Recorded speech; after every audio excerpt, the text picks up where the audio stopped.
जय हिंद दोस्तों, आप सभी का एक बार फिर से आपके अपने YouTube channel Ram sir classes में स्वागत करते हैं। तो हमने कक्षा 10वीं में अध्याय पहला बहुपद, जिसको हम लोग इंग्लिश में बोलते हैं पॉलिनोमियल, उसको हमने कंप्लीट करा दिया है। ठीक है, आज से हम लोग कक्षा 10वीं की अध्याय दूसरा हमारा क्या है, दो चरों का रैखिक समीकरण, जिसको इंग्लिश में बोलते हैं linear equation in two variables. ठीक है ना, आज उसके बारे में पढ़ेंगे। तो हम लोग इसमें आज प्रश्नावली पहला पढ़ेंगे। तो प्रश्नावली पहला में क्या है, जो कथन है, मतलब हमें कथन दिया गया है, तो उस कथन को हमें क्या करना है, समीकरण बनाना है। ठीक है, क्या करना है, समीकरण। तो चलिए हम लोग देर न करते हुए वीडियो स्टार्ट करते हैं। देखिए हमारे पास एक क्वेश्चन दिया गया है प्रश्नावली पहला का, ये प्रश्न पहला ही है। प्रश्न क्या कह रहा है, प्रश्न में एक विद्यालय के क्रिकेट कोच ने 3 बल्ले और 6 गेंदे 3900 रुपए में खरीदा। ठीक है, कितने में, 3900 रुपए में खरीदी। वहीं उस कोच ने 1 बल्ला और 2 गेंदे कितने में खरीदी, 1300 रुपए में खरीदी। तब हमें इस कथन को लेकर के क्या बनाना है, हमें एक समीकरण का निर्माण करना है। ठीक है, इस टाइप से क्वेश्चन को 2 नंबर में पूछा जाता है एग्जाम में, मतलब इस क्वेश्चन को 2 नंबर में पूछ भी चुका है। ठीक है, तो चलिए इस क्वेश्चन को हम लोग सॉल्व करते हैं। हल। तो देखिए सबसे पहले तो हम जान रहे हैं कि 1 बल्ला मतलब 3 बल्ले और 6 गेंदे की कीमत कितना है। तो सबसे पहले ऐसे क्वेश्चन को क्या करना है, इसमें मानना पड़ता है, हमें क्या करना पड़ता है, मानना। तो चलिए मानते हैं, माना कि ठीक है,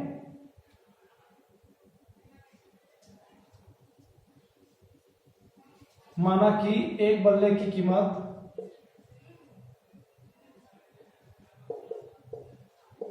1 बल्ले की कीमत बराबर कितना, 100 रुपए। कितना मानते हैं, 100 रुपए। तथा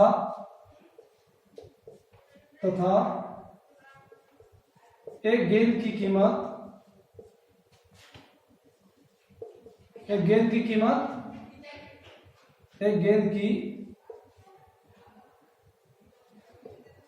हमने माना कितना, y रुपए माना। कितना माना, y।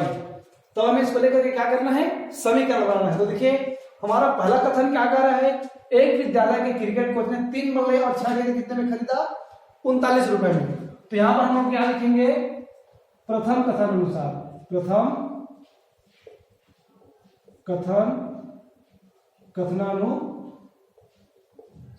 ठीक है ना, क्या प्रथम कथनानुसार लिख सकते हैं, प्रथम कथनानुसार। तो हमारा प्रथम कथन क्या कह रहा है उसने, तो देखिए जब हमने 1 बल्ला की कीमत कितना माना है, 100 रुपए, तो 3 बल्ले की कीमत कितना हो जाएगा, 3 होगा प्लस, देखिए प्रश्न में क्या बोल रहा है, 3 बल्ले और 6 गेंद दोनों को मिलाकर के है ना, दोनों को मिलाकर कीमत कितना है, 3900 रुपए है। तो दोनों को मिलाएंगे मतलब जोड़ेंगे ना, तो कितना हो जाएगा, 1 बल्ले की जब कीमत 3x है तो 1 है, तो 3 बल्ले की कीमत कितना हो जाएगा, 3x होगा। उसी प्रकार से जब 6 गेंद मतलब 3 बल्ले और 6 गेंदों को मिलाकर 39 रुपए है, तो हमने यहाँ पर 1 गेंद की कीमत कितना लगाया है, y रुपए। तो 6 गेंद कितना हो जाएगा, 6y होगा। कितना होगा, 6y बराबर ये 3 गेंदे और 3 बल्ले और 6 गेंदों की कीमत कितना है, 3900 रुपए। कितना है, 3900। देखिए हमारा पहला समीकरण बन गया, अब द्वितीय कथन अनुसार,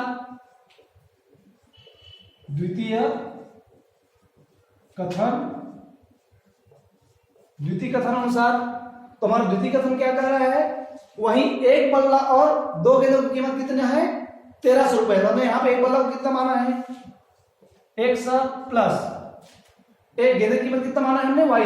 तो 2 गेंदे मतलब 2y होगा बराबर 1300 रुपए। कितना हो जाएगा, 1300 रुपए।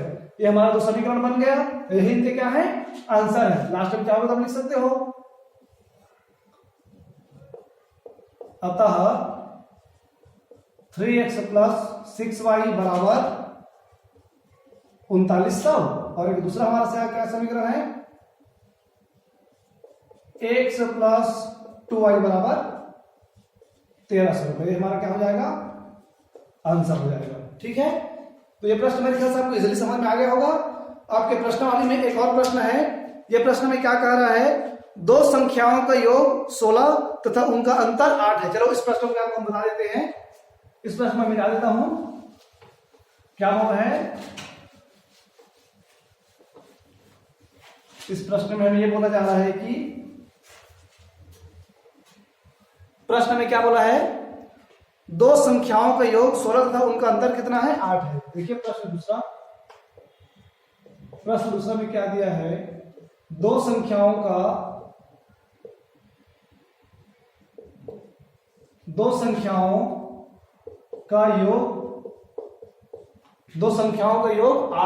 16 है। दो संख्याओं का योग कितना है, 16 तथा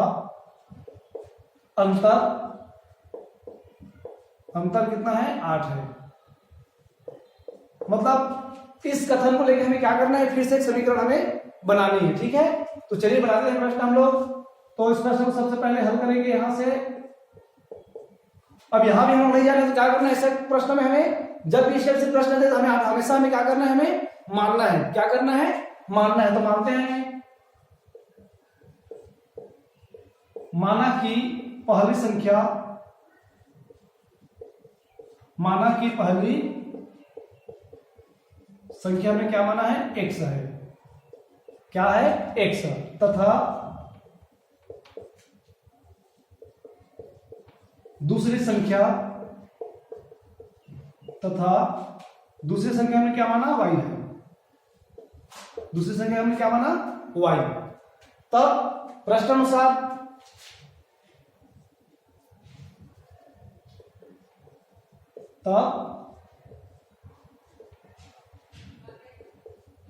अब यहां पर प्रश्नानुसार लिख सकते हो, कथन अनुसार लिख सकते हो, निश्चित हो, कोई दिक्कत नहीं। ठीक है, दोनों सही है आपका। प्रश्नानुसार लिख सकते हो या तो कथन अनुसार।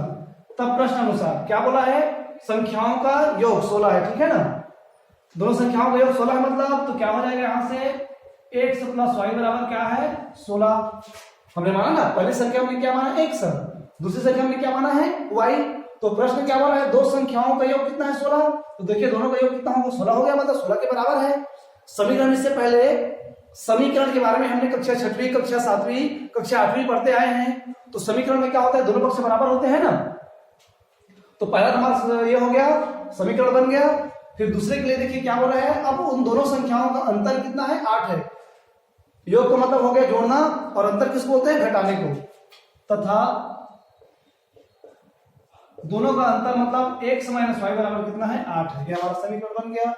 ये क्या है, हमारा आंसर है।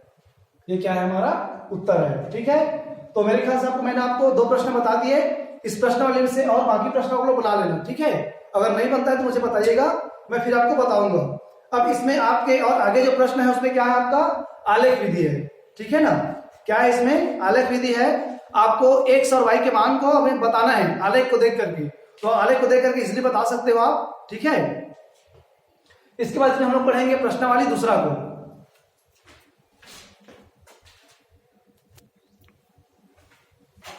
अब देखिए इसी में हम लोग क्या पढ़ेंगे, हमने प्रश्नावली 1 तो पढ़ लिया।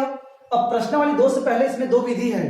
एक है आपका प्रतिस्थापन विधि और दूसरा आपको क्या है, विलोपन विधि। तो सबसे पहले आज हम लोग प्रतिस्थापन विधि समझते हैं, फिर उसके बाद मैं आपको विलोपन विधि बता दूंगा। तो मैंने प्रतिस्थापन विधि को समझने के लिए आपके बुक से एक एग्जाम्पल उठाया है। ठीक है ना, तो देखिए इस एग्जाम्पल में क्या बोला जा रहा है, यहां से एक छोटी गुफा में कुछ खरगोश और कुछ पक्षी है। एक छोटी गुफा है जिसमें क्या है, कुछ खरगोश और कुछ पक्षी हैं, जिनके कुल 35 सिर है। मतलब उसके मुंडी जो सिर कितने हैं, 35 है, तथा उनके जो पैर है कितना है, 98 है। तब हमें क्या है, पक्षियों और खरगोशों की संख्या हमें बताना है। कहने का मतलब एक गुफा है, तो गुफा में कुछ खरगोश और कुछ पक्षी हैं वहां पर, जिनके हमें सिर और पैर जो दिए हैं, परंतु हमें ये नहीं पता है कि वहां पर कितने खरगोश है और कितने क्या है, पक्षी हैं। तो हमें इनके सिर और पैर को एक समीकरण बनाकर क्या करना है, हमें बताना है कि वहां पर कितने खरगोश और कितने पक्षी हैं। ठीक है, तो चलिए इस प्रश्न को हम लोग सॉल्व करते हैं। तो देखिए सबसे पहले मान लेते हैं हम लोग, है ना, माना कि खरगोशों की संख्या माना कि खरगोशों की संख्या बराबर 100, ठीक है, तथा पक्षियों की संख्या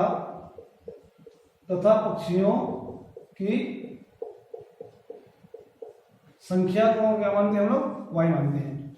कितना मानते हैं? y मान लिया हमने। अब ये तो हम नहीं जान रहे कितना खरगोश है, तो हमने माना कि खरगोश हमारे पास वहां उस गुफा में कितना है? 100 खरगोश है और पक्षी कितने हैं? y पक्षी है, ठीक है। तब अब हमारा कथन क्या कर रहा है? तब प्रश्नानुसार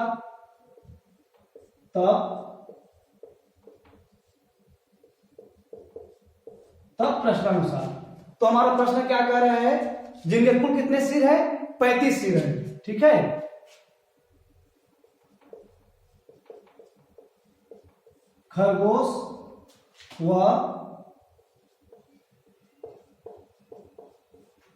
खरगोशों है ना, खरगोशों व पक्षियों के सिरों की संख्या बराबर कितना है? 35। और दोनों को मिलाकर है, या इसको ऐसे लिख सकते हैं, चलिए इसको ऐसे लिख देते हैं, चलिए ठीक है ना।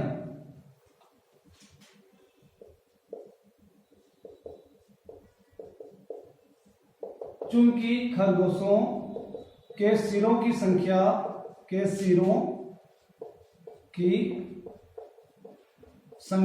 प्लस पक्षियों के सिरों की संख्या बराबर कितना है? 35 है। कितना है? 35 है। तो इसलिए हमारा समीकरण क्या बन जाएगा? हमने क्या माना है? खरगोश को 1 माना है और पक्षियों को y। तो हम जानते हैं खरगोश के भी एक ही सिर होता है और पक्षी के भी एक सिर होता है, तो क्या हो जाएगा? x प्लस y बराबर 35। इसको मान लेंगे हम समीकरण नंबर 1, ठीक है। पुनः मान लेंगे,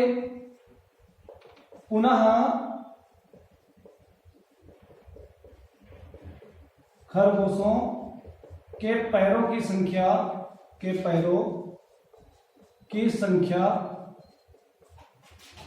प्लस पक्षियों के पैरों की संख्या, पक्षियों के पैरों की संख्या बराबर कितना है? 98 है। कितना है? 98 है। इसलिए अब हम जानते हैं, यहां देखिए, क्योंकि हम जानते हैं खरगोश के कितने पैर होते हैं? 4 पैर होते हैं और पक्षी के कितने पैर होते हैं? 2 पैर होते हैं। तो यहां से कितना हो जाएगा? ये 4x प्लस 2y बराबर 98 हो जाएगा। 4x प्लस 2y बराबर कितना हो जाएगा? 98 हो गया हमारा समीकरण नंबर 2। क्या हो गया हमारा समीकरण नंबर 2? मेरे पास जगह की कमी है, मैं ऊपर को मिटा रहा हूं, ठीक है।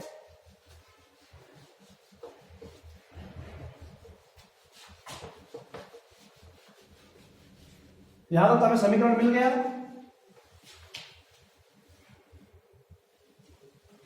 यहां भी मैं मिटा रहा हूं आपको।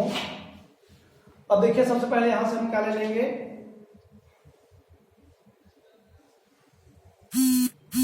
समीकरण 2 से, ठीक है ना। कहां से? समीकरण 2 से। तो समीकरण 2 हमारे पास भी कितना है? 4x प्लस 2y बराबर कितना है? 98 है। कितना है? 98। अब देखिए दोनों में कॉमन क्या दिख रहा है आपको?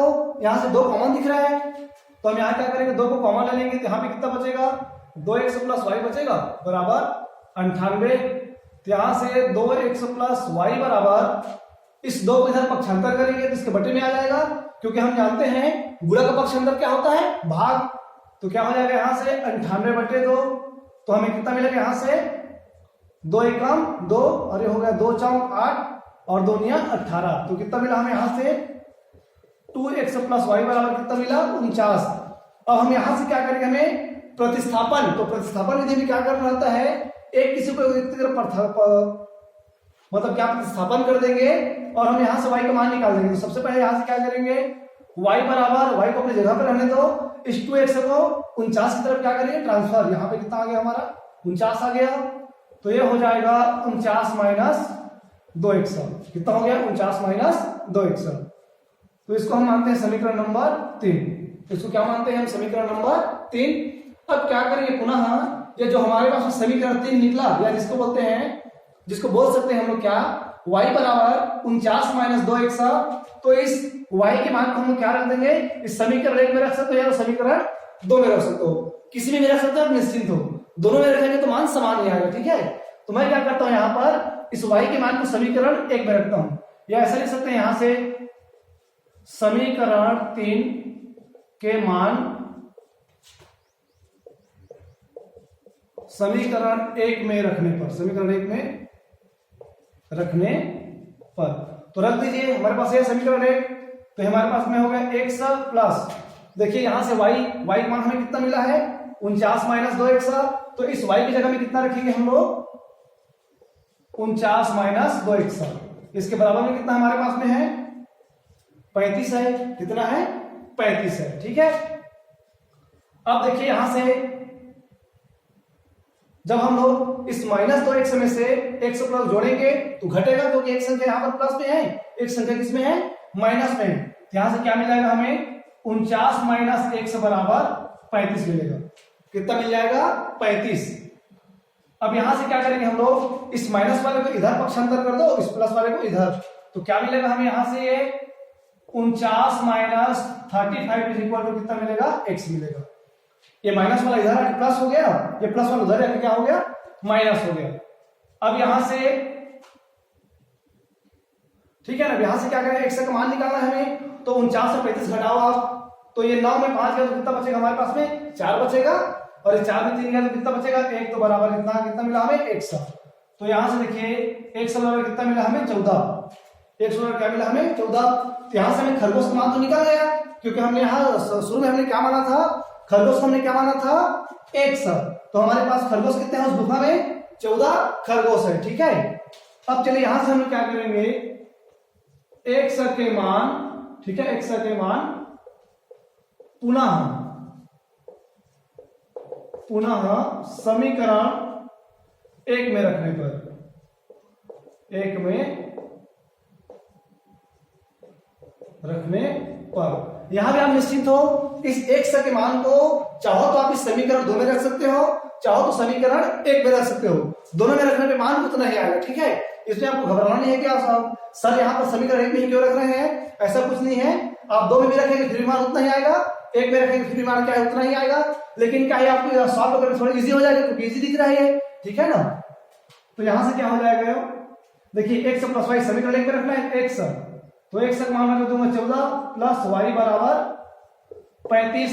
y को अपनी जगह पर रहने दो, इस 14 को 35 की तरफ पक्षांतर करते हैं, इधर आके क्या हो जाएगा? माइनस होगा वो, तो 35 माइनस 14, तो y बराबर कितना मिल जाएगा? 35 में 14 घटाओ, तो जब हम लोग 5 में 4 घटाएंगे तो 1 बचेगा, और 3 में 1 घटाएंगे तो 2 बचेगा। कितना बचेगा? 2। यहां पर उस पक्षों की संख्या कितनी है? 21 है। तो लास्ट में हमें यहां से लिख देना है, अच्छे से समझते रहिएगा इस क्वेश्चन को आप लोग, ठीक है। जहां जहां आपको समझ में नहीं आएगा वीडियो को रिपीट करके देखेंगे आप लोग, आसानी से आपको समझ में आ जाएगा। ऐसे आसानी शब्द में आपको कोई नहीं समझाने वाला है, ठीक है ना। तो लास्ट में हम यहां पर लिख देंगे, क्या लिखेंगे? अतः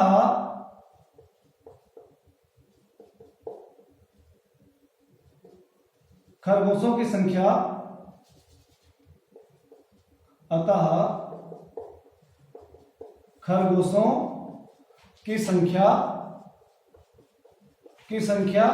14 तथा पक्षियों की संख्या